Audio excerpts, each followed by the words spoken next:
அண்மை செய்தியை பார்க்கின்றோம். கோவை மாவட்டம் துடியலூரில் ஓட்டுநர் வெட்டி கொலை செய்யப்பட்டிருக்கிறார். என்ன காரணம், எதற்காக நடந்தது இந்த கொலை? விவரங்களுடன் செய்தியாளர் மார்ட்டின் ராஜா இணைப்பில். உங்கள் விவரம் மார்ட்டின் ராஜா. நீலகிரி மாவட்டத்தைச் சேர்ந்த தமிழ்செல்வன் என்பவர் கோவையில் இருக்கக்கூடிய துடியலூர் பகுதியில் இருக்கக்கூடிய லட்சுமி மருத்துவமனையில் பணியாற்றி வருகிறார். அவர் ஆம்புலன்ஸ் ஓட்டுநராக பணியாற்றி வருகிறார். இன்று காலை அவர் பணிக்கு வந்த பொழுது அவருக்கு ஒரு ஃபோன் கால் வந்திருக்கிறது. அதில் அழைத்த நபர்கள் கொஞ்சம் வெளியே வா, ஒன்று பேச வேண்டும் என பேசியிருக்கிறார்கள். வெளியே வந்து பார்த்த பொழுது அவரின் அம்மாவின் சொந்த ஊரான விருதுநகர் மாவட்டம் ராஜபாளையம் அடுத்த ஐயன்கொண்டான் புறத்தைச் சேர்ந்த தமிழ்கனி என்றவர் வந்திருக்கிறார். அவரும் அவர் மகனும் வந்திருக்கிறார்கள்.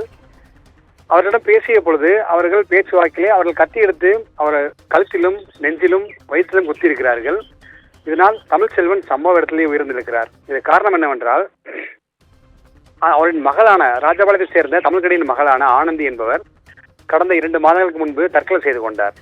இதற்கு காரணம் இவர்தான் என்று கூறியும், ஏற்கனவே கடந்த 3 ஆண்டுகளாக தமிழ்செல்வன் ஆனந்தியை காதலித்து வந்ததாக கூறப்படுகிறது. ஆனால் மற்றொரு பெண்ணுடன் தொடர்பு வைத்துக் கொண்டு தனது மகளை இவர் தமிழ்செல்வன் திருமணம் செய்யவில்லை என்ற கோபத்தில் தானும் இதனால்தான் ஆனந்தியை தற்கொலை செய்து கொண்டதாக அவர் நம்பியிருக்கிறார். எனவேதான் பழிக்கு பழியாக இந்த கொலை நடந்ததாக கூறப்படுகிறது. கோபால், உங்கள் விவரங்களுக்கு நன்றி மார்ட்டின் ராஜா.